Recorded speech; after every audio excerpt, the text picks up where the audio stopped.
You are listening to episode 208 of the Autism Mom Coach. Why high functioning autism is so confusing.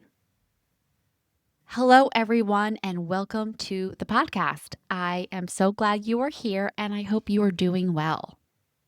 In this week's episode of the podcast, I want to bring you an ongoing conversation that I have been having with my one on one clients and with the members of my membership program, The Solid Circle. At this point in my practice, the majority of my clients are parents of tweens, teens, and young adults with autism. And the majority of these kids are what would be referred to, at least by the person walking down the street, meeting with your kid for 5 minutes, as high functioning. They can speak fluently. They can advocate for their needs. They attend or have attended or plan to attend mainstream classrooms. These are the kids who can shower, they can brush their teeth, they can put on their own clothes. They are what the outside world refers to as quote unquote high functioning. And because of this label, there is so much confusion to the outside world about what autism actually is, but there's also a ton of confusion for us as parents.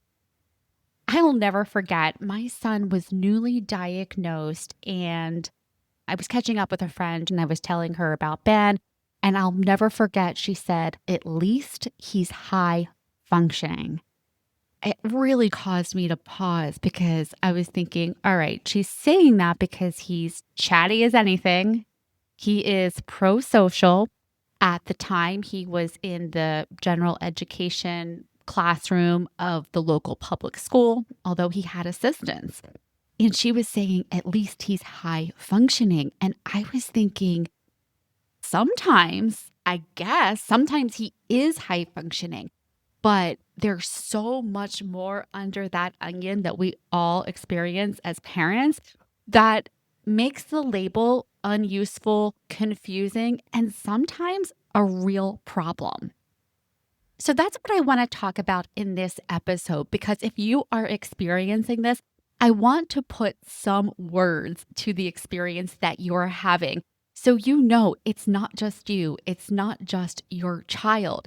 And with this, I hope that you come away with a better understanding for your situation and the difficulties and the challenges that you are having, and that you're not second guessing yourself, beating yourself up, maybe even being too hard on your child because your expectation that comes with that functioning is not matching up to what you are experiencing in your day-to-day life, and it's causing difficulty. The number one reason that I have found my kiddo, my clients' kiddos, why the label high functioning is so confusing is because abilities are uneven. Your kiddo might be real pro-social and real talkative, but not have the first idea about how to keep a conversation going. You might have a child who can talk to adults endlessly with ease. This is something I experience in my son, and I think it's because he's been surrounded by so many adults in terms of therapies and one-on-one aids since he was really young. He can chat up an adult, but he really struggles when it's with his peers because peers aren't necessarily just stopping and sitting and listening to you.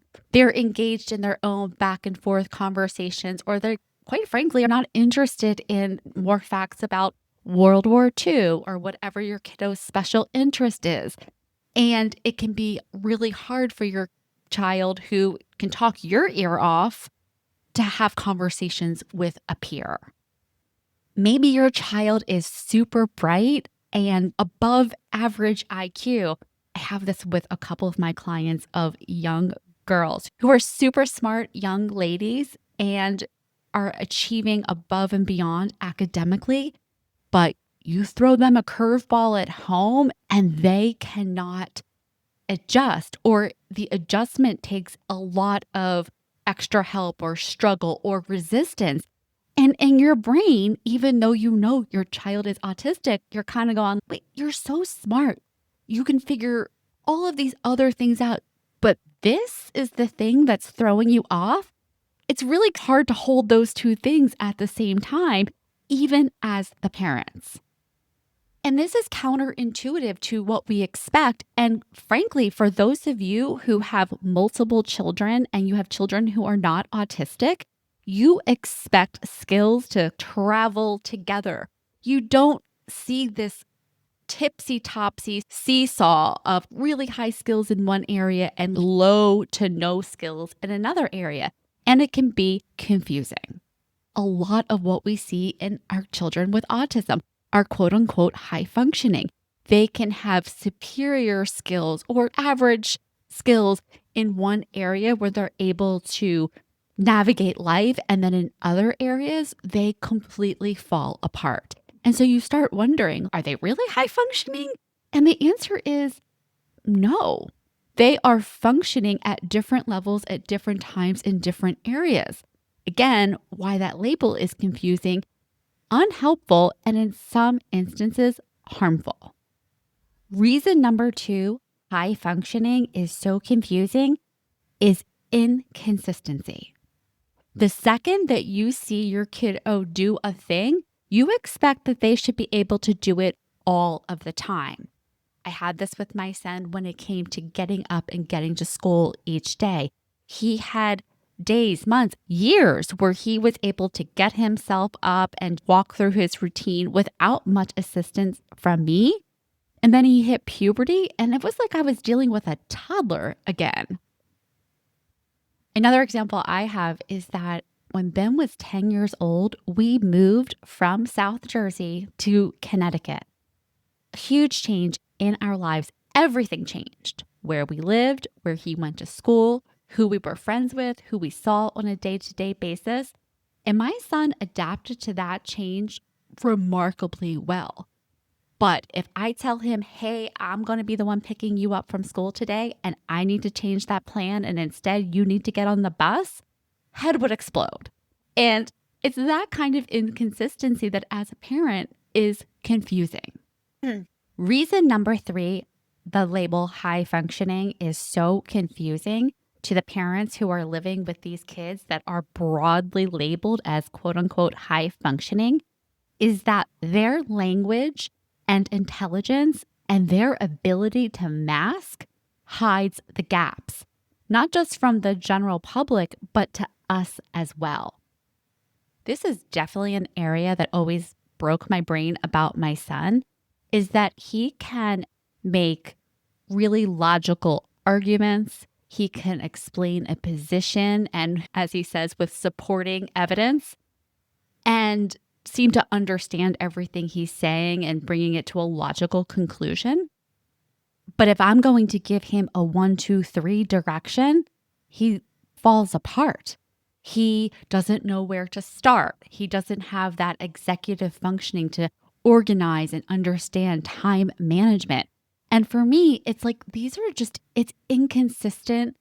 And so this is that inconsistency, that expectation versus actual reality.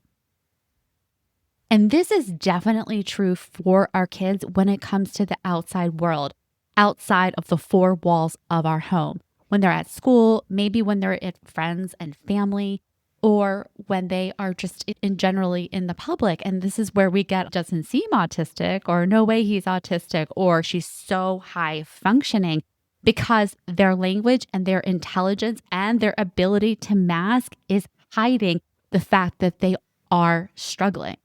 It is really hard to explain to somebody that what they are seeing with their own 2 eyes, what they are experiencing, let's just say at school for 6 to 8 hours a day, is not actually reality, because it's their reality. It's what they're seeing.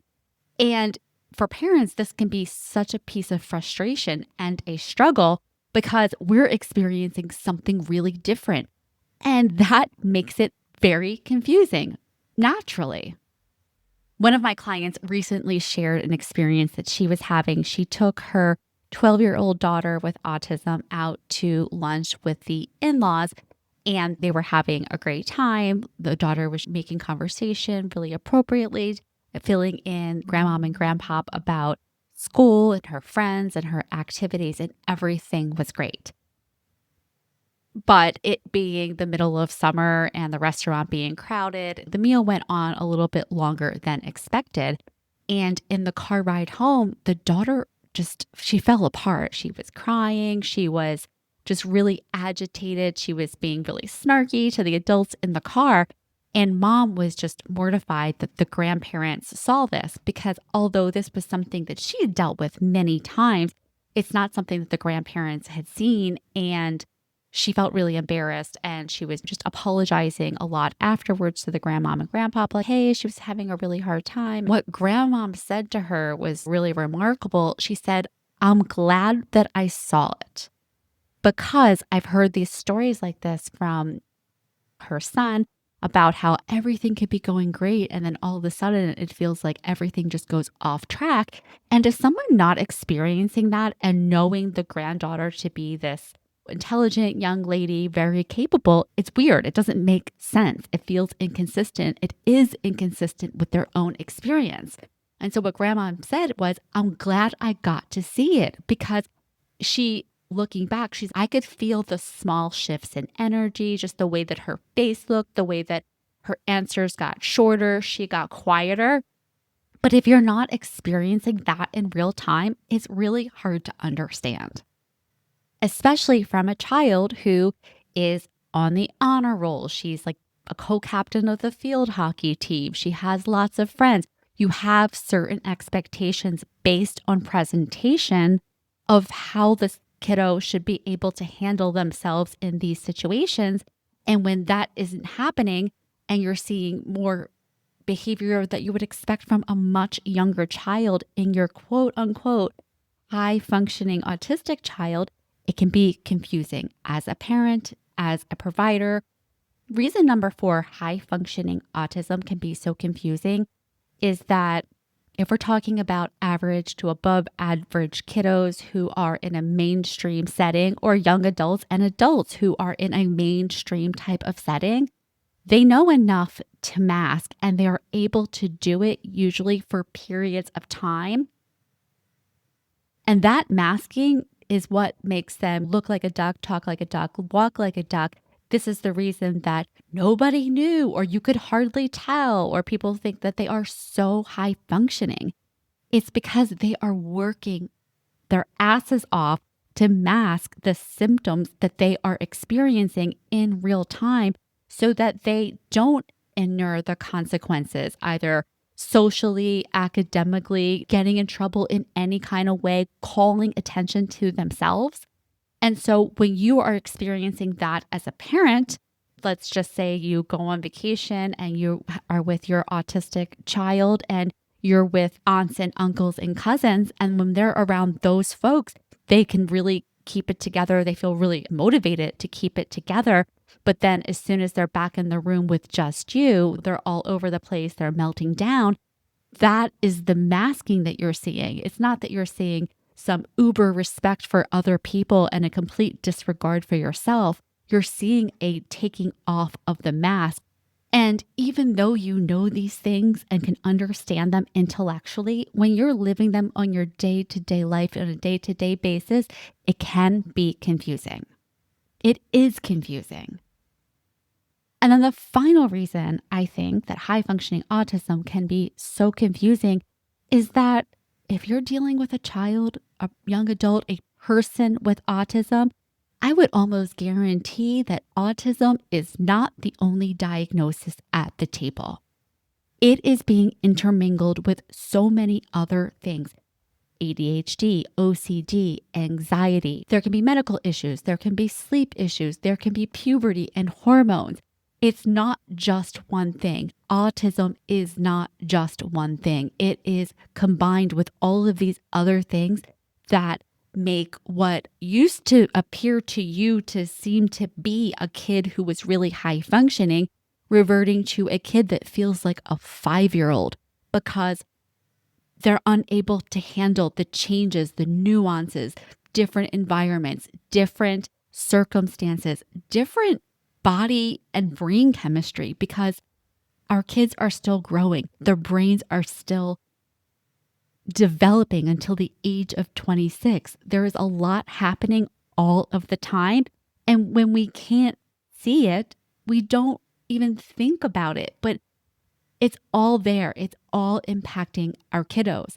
And so I know this from myself, and I have quite a few clients who have kids who are late teens, and they're still putting those kids to bed. They're still walking through the bedtime routine with those kids. It's not that their kids don't know how to do it, that they can't handle it. It's not that their kids don't know how to do it. It's just that at this point in life, their anxiety is so high. Their executive functioning is pretty low. And when you're already stressed and anxious, it goes down even lower. And so parents who found themselves not having to do this, say, for a couple of years, are back at it because their child needs the extra support, even though they are quote unquote intelligent, above average intelligence, even though they are quote unquote high functioning in some areas, in some respects, they still have a tremendous amount of needs, challenges that need support. But when we're not seeing it and we're not expecting it based on our expectations of what a kid should be able to do, because if they do X, they should be able to do Y. If they do it 3 times a week, they should be able to do it 7 times a week. It's those expectations together with this really unhelpful label that can cause so much extra stress, anxiety, and frustration for us as the parents. So these are just 5 reasons I think that the label high functioning is just unhelpful, confusing, and can really be damaging. In some contexts, this label can be useful, but for the most part, it is so broad and so general that it has us forgetting these kids, these people who we're calling high functioning, they are autistic. They are neurologically wired in a different way. They have different vulnerabilities, different challenges, and different needs. And while your child, your young adult, your friend, your coworker, your parent with autism may be able to mask, they may be able to use strategies to navigate around their autism, they are still autistic. So to wrap up, if you are raising a child with what people call high-functioning autism, you are probably making dozens of judgment calls every single day. How much do I push? How much do I step back? Is this anxiety? Is it avoidance? Is my child actually capable of this in this moment, or are they truly overwhelmed? Unfortunately, there's not a litmus test, there's not a blood test, there's not a checklist where we can know exactly where our kid is at any given moment. It's not about perfect answers or perfect decisions. It's just about getting curious about your child instead of the label attached to them, paying attention to their patterns and staying open to the possibility that there's more than one thing happening at the same time. All right, everyone, that is it for this week's episode of the podcast. I will talk to you next week.